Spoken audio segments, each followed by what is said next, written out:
అత్యాధునిక టెక్నాలజీతో నడుము మరియు వెన్నునొప్పికి treatment Tejas spine care Somajiguda Sainikpuri Gachibowli.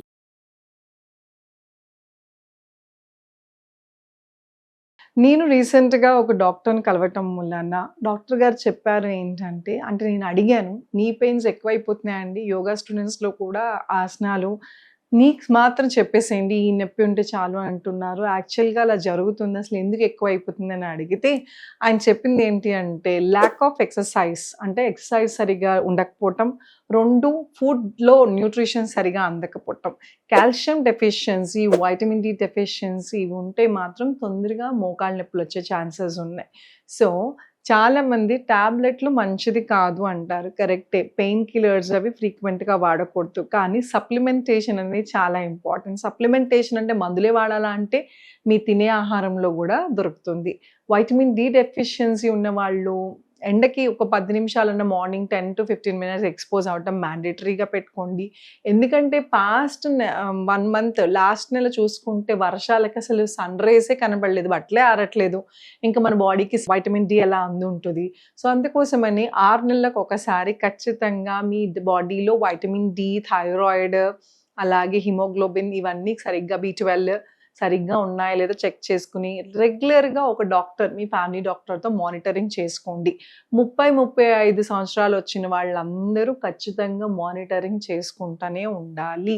At least 6 నెలలు కాకపోతే సంవత్సరానికి ఒకసారైనా. నెగ్లెక్ట్ చేయటం మూలాన చిన్నపాటి నొప్పి సప్లిమెంటేషన్‌తో ఎక్సర్సైజ్‌తో పోయేదానికి సర్జరీస్ దాకా వెళ్తున్నారు. సో, అందుకోసమని మైల్డ్ ఎక్సర్సైజ్ అనేది ఇప్పుడే స్టార్ట్ చేయండి. నమస్తే. నేను మీ Hima Puppala, advanced yoga trainer and nutritionist. Welcome to Suman TV. So, ఈరోజు మనం బేసిక్ ఎక్సర్సైజెస్ మోకాళ్ళ నొప్పులు రాకుండా ఎలా చూసుకోవాలి, వస్తే ఏం చేయాలి చూద్దాం. సో, ఇందాక నేను చెప్పినట్టు మనం ఇప్పుడున్న దొరికే ఫుడ్ చాలా తొందరగా పెంచేస్తున్నారు. అంటే డిమాండ్ ఎక్కువైపోయింది, సప్లై తక్కువైపోయింది. సో, అందుకోసమని 30 రోజులు పట్టాల్సింది 10 రోజుల్లోనే ఆ ఒక్క క్రాప్‌ని తొందరగా పెంచేస్తున్నారు. This is just an example అండి. సో, అందుకోసమని సారం లేదు. There is no quality in the food. So, అందుకోసమని సప్లిమెంటేషన్ అవసరం పడుతుంది. కానీ మనకి తోచినట్టు ఇష్టమైనట్టు వేసుకోకుండా డాక్టర్ గారిని సంప్రదించి రైట్ అమౌంట్ ఆఫ్ సప్లిమెంటేషన్ వేసుకోండి. అలానే మీ చేతిలో ఉన్న ఫుడ్ నువ్వులుండలు తినటము, రాగి జావ తాగటము ఇట్లాంటివి చిన్నప్పటి నుంచి పిల్లలకి అలవాటు చేయటం చాలా చాలా ఇంపార్టెంట్. గ్రోయింగ్ ఏజ్‌లో కరెక్ట్‌గా పోషకాహారం లోపం లేకుండా బాగా పెంచితే ఫ్యూచర్‌లో ప్రాబ్లమ్స్ లేకుండా ఉంటాయి. సో, అందుకోసమని ఈ ఫుడ్ చేంజెస్ అనేది చాలా చాలా ఇంపార్టెంట్. అలాగే టిఫిన్స్ కూడా చాలామంది దోస కానీ, పూరి గానీ ఇలా ఇస్తారు. దాని బదులు మాక్సిమం వీక్లీ ట్వైస్ అయినా పెసరట్టు.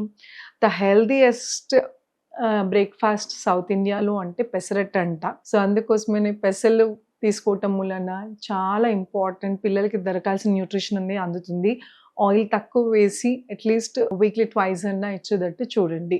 అలాగే బ్రేక్‌ఫాస్ట్ కానీ, లంచ్ కానీ, డిన్నర్ కానీ ఎంత వీలైతే అంత నట్స్ అలాగే వెజిటబుల్స్ ఇవన్నీ గూడా పిల్లలకెళ్ళేటట్టు చూసుకోండి. దాంతో పాటు అట్‌లీస్ట్ 1 అవర్ అన్నా చక్కగా ఆడుకునేటట్టు ఎక్కటాలు, స్టెప్స్ ఎక్కటాలు, చెట్లెక్కటాలు, రన్నింగ్, జాగింగ్‌లు ఇవన్నిట్లో గూడా చక్కగా మూవ్‌మెంట్ ఉంటుంది చిన్న పిల్లల్లో. సో, ఇకపోతే పెద్దవాళ్ళకొస్తే మోకాళ్ళ నొప్పులు ఆల్రెడీ మీరు మెట్లెక్కుతున్నప్పుడు ఇబ్బంది పడుతున్నారు, కళుక్కుమంది, కింద కూర్చుంటే ఇబ్బంది పడుతుంది అంటే స్టార్టింగ్ స్టేజ్ ఆఫ్ నీ పెయిన్స్. సో, ఇమ్మీడియేట్‌గా మీరేం చేయాలి అంటే డాక్టర్ గారి దగ్గరికెళ్ళి యాజ్ ఐ టోల్డ్ యూ టెస్టులు చేయించుకుని సప్లిమెంటేషన్ వీలైతే సప్లిమెంటేషన్ రాస్తారు. లేదంటే మీ ఫుడ్‌లోనే సప్లిమెంటేషన్ అందేటట్టు చూస్తారు. రెండవది వెరీ ఇంపార్టెంట్‌లీ ఎక్సర్సైజ్. ఎక్సర్సైజ్ ఎంతవరకు చేస్తున్నాం? కొంతమంది అడుగుతారు, నేను వాకింగ్ చేసేస్తున్నానండి. రోజుకి 1 అవర్ వాక్ చేస్తాం ఆర్ బిల్డింగ్ చుట్టూ 5 రౌండ్లు ఏస్తారు, 6 రౌండ్లు. ఎన్ని రౌండ్లు ఏస్తున్నారు అనేది ఇంపార్టెంట్ కాదండి. రైట్ వాకింగ్ అనే స్టైల్ కూడా ఇంపార్టెంట్. బ్రిస్క్ వాకింగ్ అఫ్‌కోర్స్ చాలా ఇంపార్టెంట్. కానీ సివియర్ నీ పెయిన్స్ ఉన్నవాళ్ళు మీ డాక్టర్‌ని సంప్రదించి కానీ వాకింగ్‌లు చెయ్యొద్దు. ఇంకా వరస్ట్ అయ్యే స్టేజెస్‌లో చాలా పేషెంట్స్ ఉంటూ ఉంటారు. సో, నీ పెయిన్స్ ఉన్నవాళ్ళు నీ ప్యాడ్స్ వేసుకోవాలి మైల్డ్ ఉన్నప్పుడు. అలాగే ఆడవాళ్ళు ఎస్పెషల్లీ కంఫర్టబుల్ క్లోత్స్ ఏసుకోకుండా చాలామంది పడిపోతూ ఉంటారు చీరలేసుకుని. మొహమాట పడకుండా చక్కగా కంఫర్టబుల్ క్లోత్స్ వేసుకోండి. షూ అనేది మ్యాండేటరీ. ఫ్లాట్ సర్ఫేస్ అంటే అప్ డౌన్ గతుకులు ఉన్న రోడ్లు చూస్ చేసుకోవద్దు వాకింగ్కి. 2 మీ 4, 5, 10 మంది ఫ్రెండ్స్తో మాట్లాడుకుంటూ నడుస్తూ వెళ్తే దాన్ని వాకింగ్ అనరు. బ్రిస్క్ వాక్ అంటే చాలా స్పీడ్గా shoulders wide with the breathing నార్మల్గా వాక్ చేస్తే దాన్ని బ్రిస్క్ వాక్ అంటారు. అట్లాగా మీరు 20 నిమిషాలు చేసినా చాలు. ఎవరైతే పెద్ద వయసు వాళ్ళు అయిపోయి జస్ట్ ఊరికి కాళ్ళు అలా స్ట్రెచ్ అవుతున్నాయి వాక్ బాగుంటుంది అని నడుస్తారో అలాంటి వాళ్ళకి పర్లేదు. బట్ మీరు రియల్గా వాక్ చేయాలన్నమాట ఇది పద్ధతి అనమాట. సో దాంతోపాటు బేసిక్ ఎక్సర్సైజెస్, మోకాళ్ళు స్ట్రెంథనింగ్ ఎక్సర్సైజెస్ ఈరోజు మనం ఈ ఎపిసోడ్లో చూద్దాం. మోకాళ్ళకి ఎక్సర్సైజ్ కోసం మీకు కావాల్సింది ఒక పిల్లో అండి. పిల్లో ఎందుకంటే ఇది సపోర్ట్ ఇస్తుంది. సివియర్ నీ పెయిన్స్ ఉన్న వాళ్ళు ఇలా పెడితే కూడా కాళ్ళ కింద ఒక లాగేస్తున్నట్టు అనిపిస్తుంది. సో మీ కాళ్ళని ఏదైతే ఉందో స్పైన్ అనేది స్ట్రైట్గా ఉంచి కాళ్ళని ఇలా పెట్టి మోకాళ్ళని ఇలా టైటన్ చేయాలి గట్టిగా. టైటన్ చేయటం వలన ఇక్కడ స్ట్రెంథనింగ్ అవుతుంది.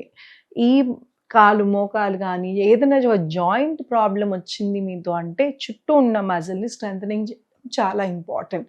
సో ఈ కాళ్ళ కింద ఉన్న మజిల్ని హ్యామ్స్ట్రింగ్ అంటారు. ఈ మజిల్ని క్వాడ్రసిప్, వీటిని కాబ్స్ అంటారు. ఈ మజిల్ మూమెంట్ చాలా మేజర్ రోల్ ప్లే చేస్తుంది.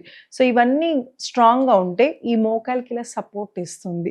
సో మోకాలు గట్టిగా టైటన్ చేసి ఒక 10 సెకండ్స్ హోల్డ్ చేయండి. 1 2 3 4 5 6 7 8 రిలాక్స్. మళ్ళీ అగైన్ 1 2 3 4 5 6 7 8 9 10. అలాగే ఎడం వైపు కాలు, ఇంకొక కాలు కూడా ఎంత వీలైతే అంతవరకు. మోకాళ్ళ నొప్పులు సివియర్ ఉన్న వాళ్ళకి ఆల్రెడీ ఇలా చేయటం వలన నొప్పి వస్తుంది, కంగారు పడాల్సిన అవసరం లేదు. ఆ నొప్పి ఎంతోసేపు ఉండదు. అలాంటప్పుడు మీరు 5 సెకండ్స్ హోల్డ్ చేసి 5 సెకండ్లు హోల్డ్ చేసి ఆపేయచ్చు. 1 2 3 4 5 6 7 8 9 10 రిలాక్స్. ఇది ఒక పద్ధతి. ఇది ఎన్నిసార్లు చేయాలి? రోజుకి పొద్దున సాయంత్రంగా డివైడ్ చేసి మీరు టీవీ చూస్తున్నప్పుడు కానీ లేకపోతే ఫోన్ ఆడుతూ కూడా ఈ ఎక్సర్సైజ్ చేస్తూ ఉండొచ్చు. పని కట్టుకుని ఇలాగే కూర్చొని చేయాల్సిన అవసరం లేదు, కిందే కూర్చొని చేయాల్సిన అవసరం లేదు. బెడ్ మీద కూడా చక్కగా కూర్చొని పెద్ద వయసు వాళ్ళు చేసుకోవచ్చు. సో ఇది 10 టైమ్స్ ఎంతసేపు హోల్డ్ చేస్తున్నాం అనేది ఇంపార్టెంట్. అలాగా 10 సార్లు చేసి స్లోగా పెంచుకుంటా వెళ్ళండి. ఓకే, రెండో ఎక్సర్సైజ్ ఏంటి అంటే వేళ్ళని మీ వైపు లాక్కోవటం. ఇలా లాగినప్పుడు మీకు ప్రెషర్ ఇక్కడ తెలుస్తుంది, కాఫ్ మజిల్ స్ట్రెచ్ అయినట్టు తెలుస్తుంది.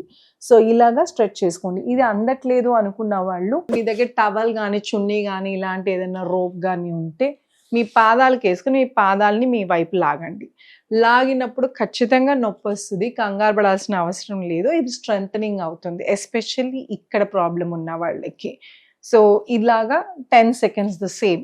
10 సెకండ్లు మీ వైపు లాక్కుని 1 2 3 4 5 6 7 8 9 10. మోకాళ్ళ నొప్పులు సివియర్ ఉన్న వాళ్ళు ఇంత రాదు, ఎంత వస్తే అంతవరకు చేయగా స్లోగా మీ ఆల్మోస్ట్ మీ టోస్ ఇంతవరకు స్ట్రెచ్ అవుతాయి. ఇలా చేసినప్పుడు ఇక్కడ కూడా మీకు టైట్నెస్ తెలుస్తుంది అన్నమాట, స్ట్రెచ్ అవుతున్నట్టు. చూసారు కదా ఎంత సింపుల్గా చేసుకోవచ్చు. ఇవి ప్రాప్స్ అంటాం యోగాలో. బ్యాండ్స్ కానీ ఏదన్నా ఒక వస్తువుతో చక్కగా మీరు ఇంట్లోనే కూర్చొని కూడా చేసుకోవచ్చు.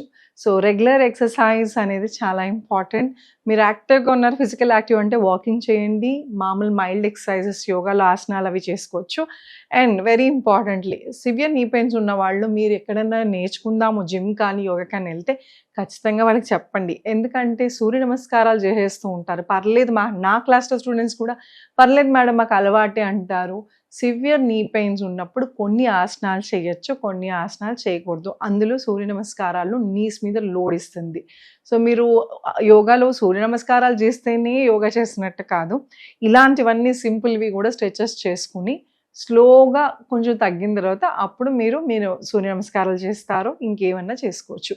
కానీ స్లోగా అంటే ఫస్ట్ టైం చేసినప్పుడు 5, నెక్స్ట్ టైం చేసినప్పుడు 10 అలా పెంచుకుంటూ వెళ్తే ఇబ్బంది ఉండదు. లేదంటే మీకు తగ్గాల్సిన పోయి పెయిన్ ఎక్కువ అయిపోతూ ఉంటుంది. అండ్ ఇవన్నిటితో పాటు ఎక్సర్సైజ్ అయిపోయిన తర్వాత hot pack, cold pack. As I told you every ఎపిసోడ్లో మీ ఇంట్లో ఖచ్చితంగా ఒక వేనీళ్ళ బ్యాగ్ కాపురం పెట్టుకుంటాకి. అలాగే ఐస్ ప్యాక్ అనేది చాలా ఇంపార్టెంట్.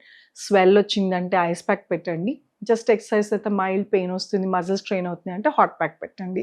చూసారు కదా ఎంత సింపుల్లో యోగా. సో వయసుతో సంబంధం లేదు, అలాగే ఫ్లెక్సిబిలిటీతో సంబంధం లేకుండా చక్కగా యోగా చేసుకోవచ్చు. అదే హిమాస్ యోగా ముఖ్య ఉద్దేశం. ఎవరికైనా ఆన్లైన్ క్లాసెస్ కానీ ఆఫ్లైన్ క్లాసెస్ కానీ జాయిన్ అవ్వాలనుకుంటే ఈ కింద స్క్రోల్ అవుతున్న నెంబర్కి కాల్ చేసి మీ పేర్లు రిజిస్టర్ చేసుకోవచ్చు.